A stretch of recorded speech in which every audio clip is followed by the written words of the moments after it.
2018 പ്രളയവുമായി ബന്ധപ്പെട്ടുള്ള വിവിധ ദൃശ്യങ്ങൾ നമുക്കിവിടെ കാണാൻ കഴിയുന്നതിന് മുമ്പ് ഇന്ന് ആ സ്ഥലത്തെ സംബന്ധിച്ചുള്ള ഒരു വിഷ്വലാണ് ആദ്യം നിങ്ങൾക്കിത് കാണാൻ കഴിയുന്നത്. ഈ ഒരു വിഷ്വല് കാണുന്ന സമയത്ത് വയലിനകത്തൂടെ നിൽക്കുന്ന 11 KVയുടെ സ്ഥിതി അത് നമുക്കൊന്ന് ബോധ്യപ്പെടും. അതിൽ വളരെ തെളിഞ്ഞു നിൽക്കുന്ന ആ രംഗങ്ങളൊക്കെ നമുക്ക് കാണാൻ, തെങ്ങ് നിൽക്കുന്നതും ആ തെങ്ങ് ഇന്നത്തെ ഒരു നില എങ്ങനെയാണ്, ഈ വക കാര്യങ്ങളൊക്കെ ഈ വിഷ്വലുകളിൽ നമുക്ക് കാണാൻ കഴിയും. ഇതിന് ശേഷം കാണാൻ പോകുന്ന വിഷ്വലുകൾ കൂടി ശ്രദ്ധിക്കുമ്പോഴാണ് 2018 പ്രളയത്തിൻ്റെ ഗാംഭീര്യത എന്താണ് എന്ന് നമുക്ക് ബോധ്യപ്പെടുന്നത്. വലിയ ഏതൊരാളിനെയും ഇത് വളരെയധികം ചിന്തിപ്പിക്കുന്ന ഒരു നടപടിയാണ് അന്നുണ്ടായത്. അപ്പോൾ അത് വളരെയധികം ശ്രദ്ധയോടുകൂടി ഇത് കാണുമ്പോഴാണ് നമ്മൾ ഒരുപാട് കാര്യങ്ങളെ സംബന്ധിച്ച് ചിന്തിച്ചു പോകും. മാനസികമായിട്ട് തന്നെ നമ്മൾ ഇതൊക്കെ കാണുമ്പോൾ അവരുടെ മനസ്സിലുണ്ടാകേണ്ട ഒരുപാട് നന്മകൾ, എങ്ങനെയൊക്കെയാണ് പ്രകൃതി നമുക്കിട്ട് ഏതൊക്കെ രീതിയിലുള്ള പ്രശ്നങ്ങൾ സൃഷ്ടിക്കപ്പെടും.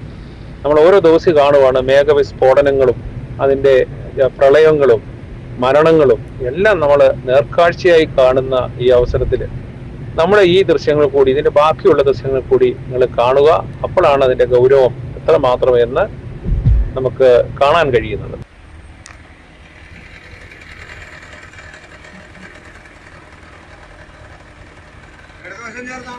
നേരെ ഈ പോസ്റ്റ് ചേർന്ന് തെങ്ങ് നോക്കിക്കോണമെന്നുള്ളേ ഉള്ളൂ. തെങ്ങ് നോക്കിക്കോണമെന്നുള്ളേ ഉള്ളൂ. അതേ ഉള്ളൂ. അത് പോത്തില്ല, അതെ പോത്തില്ല, അവിടെ കമ്പിയാണ്, പോത്തില്ല.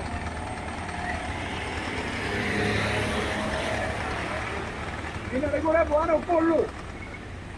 അപ്പുറത്ത് വിടരുത്. അപ്പുറത്ത് പോയാൽ ഇടയ്ക്ക് കൂടെ അങ്ങപ്പുറത്ത് പോകണം. ഈ ലൈനിന്റെ കീഴിൽ കൂടി ഇവിടെ കൂടെ അപ്പുറത്ത് കയറും. അതിനപ്പുറത്ത് പോകണം. ഈ പോസ്റ്റിന് അടിയിൽ കൂടെ അപ്പുറത്ത് പോകണം. അതിന് പോസ്റ്റിന് അടിയിൽ കൂടെ അങ്ങപ്പുറത്ത് പോയി ഈ പോസ്റ്റിനോട് ചേർന്ന് തന്നെ പോകണം, എന്നാലേ പറ്റുള്ളൂ.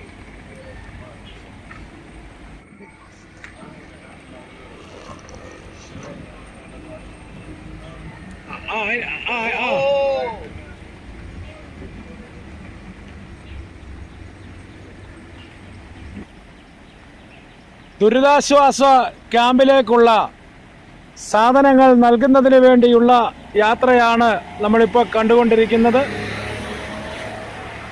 പണമുള്ളവൻ്റെയും പണമില്ലാത്തവൻ്റെയും ഒരേ രീതിയിലുള്ള ബുദ്ധിമുട്ടുകളും പ്രയാസങ്ങളും കണ്ടറിഞ്ഞുകൊണ്ട് ഏതാണ്ട് 3 ദിവസക്കാലം റാന്നിയെ എല്ലാം തന്നെ അക്ഷരാർത്ഥത്തിൽ ഞെട്ടിച്ചുകൊണ്ട് പമ്പാ നദിയുടെ വികൃതി ഈ അവസരത്തിൽ നമ്മൾ കാണുന്നതാണ്.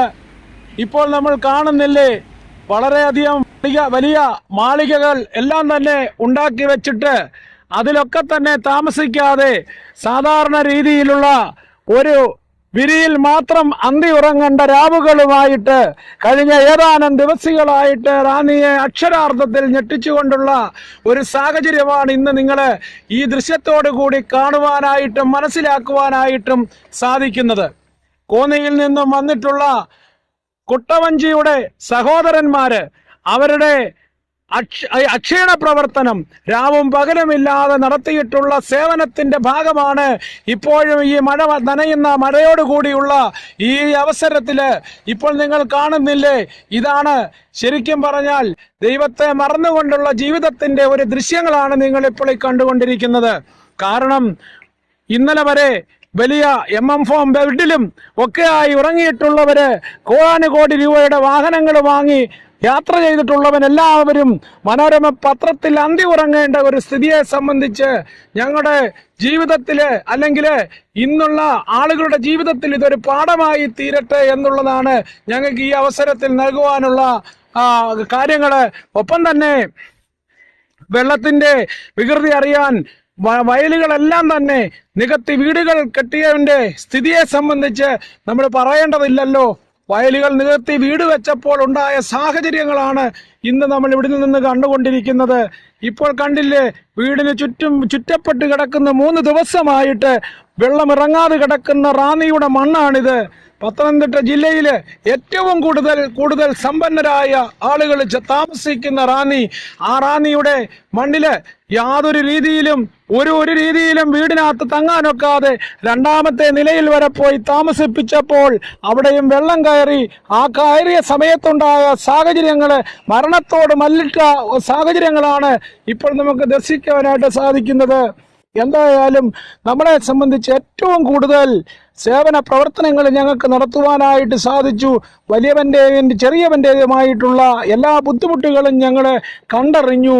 അതിൻ്റെ ഒരു പ്രധാനപ്പെട്ട ഒരു ദൃശ്യമാണ് ഇപ്പോൾ ഒരു നേരത്തെ അന്നത്തിന് വേണ്ടി നമ്മുടെ പുച്ഛത്തോടുകൂടി തള്ളിയിട്ടുള്ള റേഷൻ കടകളിൽ നിന്നും ഒപ്പം തന്നെ അംഗനവാടിയിൽ നിന്നും ശേഖരിച്ചിട്ടുള്ള സാധനങ്ങളാണ് ഞങ്ങളിപ്പോൾ ഈ അവസരത്തിൽ വിതരണം ചെയ്തുകൊണ്ടിരിക്കുന്നത്.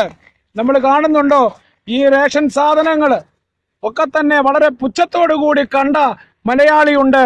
പണക്കാരന്റെ ആ അഹങ്കാരമുണ്ട്. ഇവിടെ ദൈവത്തിന്റെ ആളുകൾ ഇന്നലെ കാണിച്ച ഒരു സാഹചര്യം ഞങ്ങൾക്കറിയാം. ഒരു ബിൽഡിങ്ങിന്റെ മുകളിലെത്തിയ 9 പാസ്റ്റർമാർ ഇവിടുന്ന് രക്ഷപ്പെട്ടു. അതിനോടൊപ്പം തന്നെ കൂടിയിട്ടുള്ള 4 പേരെ അവിടെ തള്ളിപ്പോയ ഒരു സാഹചര്യം ഞങ്ങൾ ഈ കുട്ടവഞ്ചിയുടെ ഈ സഹോദരൻ തന്നെ രക്ഷപ്പെടുത്തേണ്ട ഒരു സാഹചര്യം ഇന്നലെ ഉണ്ടായി. അങ്ങനെ ദൈവത്തെ പോലും മറന്ന് പണത്തിനാണ് വലിപ്പം എന്നുള്ള ആ അഹങ്കാരങ്ങളെല്ലാം കെട്ടണങ്ങിയ 3 ദിവസങ്ങളാണ് റാന്നിയുടെ മണ്ണിൽ കഴിഞ്ഞ ദിവസം കടന്നുപോയത്. ഇതേ രീതിയിലുള്ള പാവങ്ങളാണ് അതിനുവേണ്ടി സഹായങ്ങളുമായിട്ട് മുന്നിട്ടിറങ്ങി നിന്ന് പ്രവർത്തിച്ചത്. അതുകൊണ്ടാണ് ഇന്ന് വെള്ളം കുടിച്ച് ചാവാതെയുള്ള ആ ദൃശ്യങ്ങൾ കാണാനുള്ള അവസരം റാന്നിയുടെ മണ്ണിലെ മരണങ്ങൾ മുന്നിൽ കണ്ട നിമിഷങ്ങളാണ് കഴിഞ്ഞ ദിവസങ്ങളിലൊക്കെ ഉണ്ടായിട്ടുള്ളത്. എന്തായാലും ഈ ദുരിതാശ്വാസ ക്യാമ്പിലേക്കുള്ള യാത്രയാണിത്. ഇനിയുള്ളത് ആഹാരം കിട്ടാതെ നിൽക്കുന്ന ആ ഒരു സാഹചര്യത്തെ സംബന്ധിച്ച് ചിന്തിച്ചു നോക്കൂ. പണക്കാരനും പാവപ്പെട്ടവനും ഒരേ രീതിയിൽ വിശപ്പടക്കുന്നതിന് വേണ്ടി അംഗനവാടിയെയും റേഷൻ കടയെയും അതുപോലെ തന്നെ ബാക്കിയുള്ള പ്രവർത്തനങ്ങളും കണ്ടറിയേണ്ട ഒരു സാഹചര്യമുണ്ടായി. എന്തായാലും ഞങ്ങൾക്ക് അഭിമാനമുണ്ട്. റവന്യൂ ഉദ്യോഗസ്ഥന്മാര്, റാന്നി തഹസിൽദാര് രാധാകൃഷ്ണൻ നായരുടെ നേതൃത്വത്തിലുള്ള സംഘം, പത്തനംതിട്ട കളക്ടറുടെ നേതൃത്വത്തിലുള്ള സംഘം പരമാവധി സഹായങ്ങൾ ചെയ്തു കൊടുക്കുന്നതിന് വേണ്ടി അവർ ശ്രമിച്ചു എന്നുള്ളതാണ് ഞങ്ങളെ സംബന്ധിച്ച് യാഥാർത്ഥ്യം. വില്ലേജിനും സർക്കാരിനൊക്കെ തന്നെ ചെയ്യുന്നതിൻ്റെ പരമാവധി അവർ ചെയ്തു കഴിഞ്ഞു. പക്ഷേ ജനങ്ങളെ സംബന്ധിച്ച് ഒരു സേവനം പോലും ചെയ്യാതെ ഇപ്പോഴും ഇത് കണ്ടു മാറി നിൽക്കുന്ന ആളുകളെ സംബന്ധിച്ച് ഞങ്ങൾക്കറിയാം. പക്ഷേ ഇതൊരു വളരെയധികം വേദനാജനകമായിട്ടുള്ള സംഭവങ്ങളാണ് ഈ ദിവസങ്ങളിൽ ഉണ്ടായിട്ടുള്ളത് എന്നുള്ളത് ഈ ദൃശ്യത്തോടുകൂടി നിങ്ങൾ മനസ്സിലാക്കണം എന്നുള്ള ഒരു അഭിപ്രായത്തോടു കൂടി റാന്നിയിൽ നിന്നും പ്രസാദ് കുഴികാല,